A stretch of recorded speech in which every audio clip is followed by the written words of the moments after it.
Good morning dear student, BSc पार करके आप सभी का वेलकम। आज जो हमारा स्टडी का जो टॉपिक है वो है रीजंस ऑफ लो और हाई ऑफ क्वांटम यील्ड। कहने का तात्पर्य है कि क्वांटम यील्ड का मान कब उच्च होगा और कब निम्न होगा, ये डिपेंड करता है, जो कि हमने कल पिछले लेक्चर में बताया था कि टेम्परेचर है, टेम्परेचर के साथ साथ वेवलेंथ पे डिपेंड करेगा, इंटेंसिटी पे डिपेंड करेगा। ये सभी फैक्टर्स हैं जो कि इसको प्रभावित करेंगे। लेकिन क्वांटम यील्ड का मान कब एक होगा ये डिपेंड करता है इनके फिजिकल प्रोसेस, जो कि एक प्राइमरी प्रोसेस और सेकेंडरी प्रोसेस के द्वारा। प्राइमरी प्रोसेस में जैसा कि हम जानते हैं कि आइंस्टाइन के नियम का फॉलो होता है, स्टार्क आइंस्टाइन के नियम का फॉलो होता है। जब किसी रिएक्टिंग मॉलिक्यूल पर एक फोटॉन्स पड़ता है तो वो फोटोन उस मॉलिक्यूल को एक्साइटेट कर देगा और वो मॉलिक्यूल एक्टिवेशन एनर्जी एक्वायर्ड था, वो जाकर के प्रोडक्ट में बदल जाता है। तो इस तरह से ये प्राइमरी प्रोसेस कहलाता है।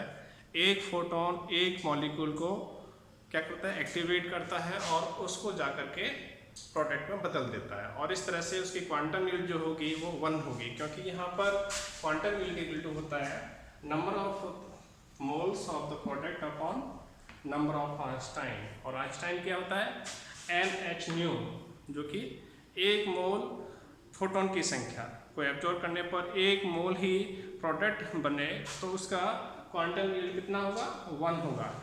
तो ये जो होता है प्राइमरी प्रोसेस में फॉलो होता है। प्राइमरी प्रोसेस में यही होता है कि एक मॉलिक्यूल ए बी है, वो यहाँ पे फोटोन को एब्जॉर्ब करता है और जाकर के ये प्रोडक्ट में बदल जाता है।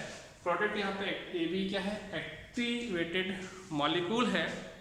ये एक्टिवेटेड मॉलिक्यूल जाकर के सीधा ही प्रोडक्ट में बदल जाए। जैसे कि यहाँ पे कौन सी रिएक्शन हो रही है, ये हो रही है हेटेरोलाइसिस, बॉन्ड टूट रहा है और हमें यहाँ पे क्या बनता है, ये जो होमोलाइसिस हो रहा है, जो कि दोनों ही फ्री रेडिकल बन रहे हैं। तो इस तरह की जो रिएक्शंस होती है फोटोकेमिकल रिएक्शंस में होता है, और इस तरह से यहाँ पर फोटोकेमिकल्स में फ्री रेडिकल्स निर्माण होता है और जाकर के ये प्रोडक्ट में बदल जाते हैं। तो यहाँ पर एक मॉलिक्यूल एक फोटोन के द्वारा रिएक्शन होता है।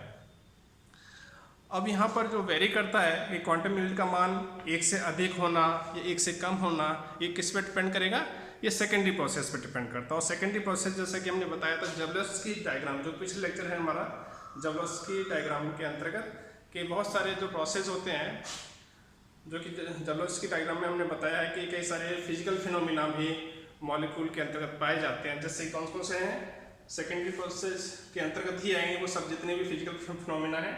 एक तो है फास्फोरेसेंस, जिसे हम कहते हैं स्फुरदीप्ति, फ्लोरोसेंस प्रतिदीप्ति, फोटोसेंसिटाइजेशन, जो कुछ मॉलिक्यूल हैं वो अपनी एनर्जी को ट्रांसफर कर देते हैं किसी मटेरियल को अन्य मटेरियल को ऐड करने पर, तो ये फोटोसेंसिटाइजेशन कहलाते हैं। कोई इम्प्योरिटी है वो फोटोन एब्जॉर्ब कर ले, या एक्टिवेटेड जो मॉलिक्यूल है वो जाकर के किसी इम्प्योरिटी को अपना एनर्जी ट्रांसफर कर दे, तो ये क्या कहलाता है, फोटोसेंसिटाइजेशन कहलाएगा। ऐसे ही आईसी इंटरनल कन्वर्जन कहलाता है, जो कि वाइब्रेशंस के द्वारा वो अपनी एनर्जी को डिके करता जाता है, वो जाकर के रिएक्टेंट प्रोडक्ट में चेंज नहीं हो पाता है और वाइब्रेशंस के द्वारा एनर्जी को डिके करता रहता है। इस तरह से वो फोटोन है वो सीधे ही प्रोडक्ट में नहीं बदल पाता एक्टिव रिएक्टेंट मॉलिक्यूल को। एक होता है आईएससी इंटर सिस्टम कन्वर्जन होता है, ये जैसे कि सिंगलेट से ट्रिपलेट में बदलना, ये इस तरह का प्रोसेस है।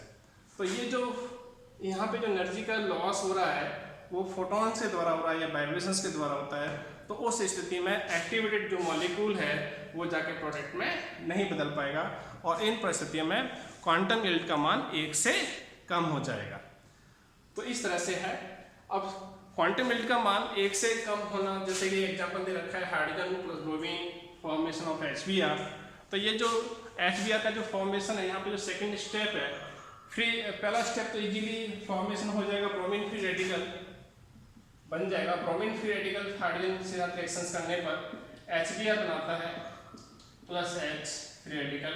ये जो स्टेप है हाईली एंडोथर्मिक रिएक्शन है, ये हाईली एंडोथर्मिक स्टेप है, जिसके कारण से ये स्टेप सामान्य फोटोकेमिकल रिएक्शंस के द्वारा संपन्न नहीं होता है, अतः इसके लिए क्वांटम यील्ड का मान 1 से कम होता है। इसी तरह से बहुत सारी चेन रिएक्शंस हैं, उनके लिए क्वांटम यील्ड का मान 1 से अधिक होता है, कभी कभी तो ये 10⁻⁶ तक पहुंच जाता है। जैसे कि यहाँ पर रिएक्शंस दे रखी है, hydrogen plus chlorine is formation of HCl, तो इस रिएक्शंस में इसकी क्वांटम यील्ड का मान करीब 10⁻⁶ तक पहुंच जाता है। इसका रीजन क्या है, कारण क्या है, ये चेन रिएक्शंस का होना।